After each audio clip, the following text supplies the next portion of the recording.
دي صينية الجلاش استوت وطلعناها. سقيتها شوربة الحقيقة مش لبن، مفيش بيض مفيش الكلام ده، محطتش لان احيانا مش بنستظرف البيض. فكده عايزة اقول لكم الشوربة دي شوربة بالصلصة اللي سقيت بيها المحشي، سقيت بيها الرقاق، وريحتها تحفة. طبعا محدش هيدوق دلوقتي، لكن لما نيجي ناكلها ان شاء الله هنقول لكم انها طلعت حلوة جدا.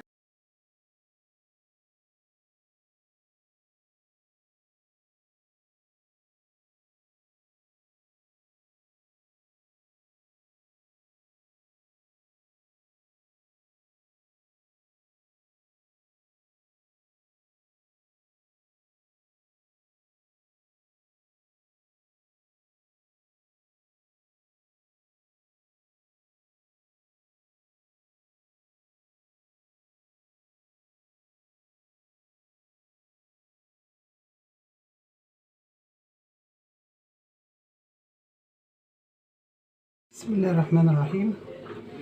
هنعمل صينية جلاش. اسمه جلاش، انا بتلخبط ما بين الجلاش وما بين الرقاق في الاسامي بس.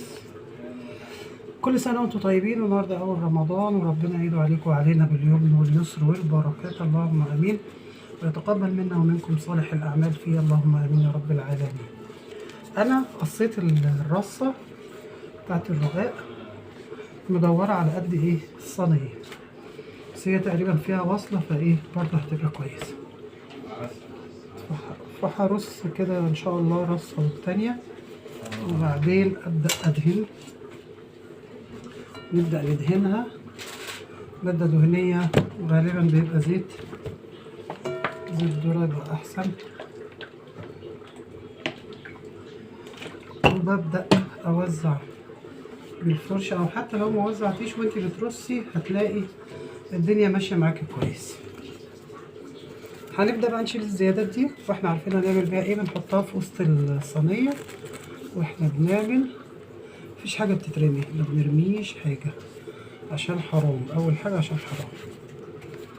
كل الزيادة هنشيلها اهي، والزيادة اللي هنا هشيلها بالسكينة اهي، وهركنها مع دول. هقلب الحاجات كده ليه؟ عشان في الاخر الاقي ورقتين سلام للوش. اذا طلعوا اللي في ايدي دول سلام على فكرة هي كلها موصلة. احيانا الرواق ده بيبقى يعني بختك يا ابو خيط، بس هو لما بيترص كويس بيبقى تمام التمام. اخلي بالي من الحروف ما تبقاش بارزه، لان مع اي حراره عاليه هتتحرق ويبقى شكلها مش لطيف. تمام. هبدا اخد اللي هو قطع الزياده بتاعتي، اللي هي الزياده عن الرصه بتاعت لما قصيت، وهوزعها متساويه في الصينيه، وابدا احط واحده سليمه. اخلي دي للوش هنا ودي معاها عشان تبقى سليمه وانا بقطع. وهبدا اخد رصه كده، لا قبل دي عشان المسافه الرصه مش كبيره قوي، هحط كل اللي هو اللي انا قصيته، واحط عليه الخلطه بتاعتي. الخلطه بتاعتي انا معصباها، وقلت لكم ان انا منزلاها على اليوتيوب والبتاع، على اساس ان هي طلعت فعلا رائعه، طلعت حلوه جدا. هي عباره عن لحمه مفرومه وبصل وجزر وكوسه وفلفل الوان او فلفل عادي. وهبدا اهي انا مطلعاها من امبارح في الثلاجه على الرف، وهبدا افضيها حشو، وكنت قافلاها بسكينه سخنه فمقفوله كويس، فدلوقتي فتحتها وايه وحطيت كل اللي فيها. انا كنت عامله 3 اكياس، خدنا منهم كيس والباقي بتشال لاي وقت نعمل فيه اي حاجه ان شاء الله. هوزع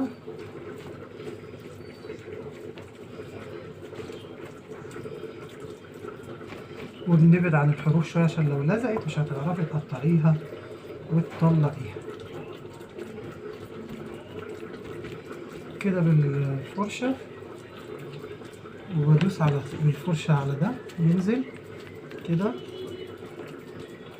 هي كويسة الحجم دوت في الحشو كويس جدا. الجزر بيخليها مسكرة وكمان قيمتها الغذائية بتبقى أعلى. طبعا النهاردة أول يوم، فكل الناس هتلاقيها عاملة رقاق أو رباط، عاملة حاجات كتيرة حلوة بألف هنا وشفا وألف صحة. احنا متعودين برضو نعمل ايه، نخلي السليمة دي وناخد دول. دايما نلف خلف خلاف عشان لما تيجي تقطعي لو في حاجة مقطوعة ما تجيش معاكي وتتقطع. والمادة الدهنية قليلة جدا فيها سواء كان في دوت أو في الحشوة بتاعتها. وبحط السلام على الوش عشان تبقى صينيتي مظبوطة، وبإيدي بصوابعي بزق دي لجوه كده عشان في التسوية ما تبقاش عالية. وهقطع، نسيت احط ورقة زبدة تحت عشان التقطيع. هبدأ اقطعها 3 على 3 بالطول و3 بالعرض بالراحة كده من غير ما اجر، من غير ما اعمل عشان ما ابوظش الصينية. ولما بتستوي بنعيد عليها تاني بالسكينة بتفردها بسهولة اهي بالراحة جدا اهو، مش بسحبها سحب، بعمل كده يعني السكينة مشرشرة فهتقطعها بسهولة. العملية سهلة، والناس البناتيت الصغيرين العرايس يقدروا يعملوها بسهولة. ولو مش عارفة تعملي العصاج، قطعي فراخ وحطيها فيها، قطعي جبن وحطيها فيها، وزيتون وخلافه وخلافه، وهتطلع معاكي زي الفل ان شاء الله.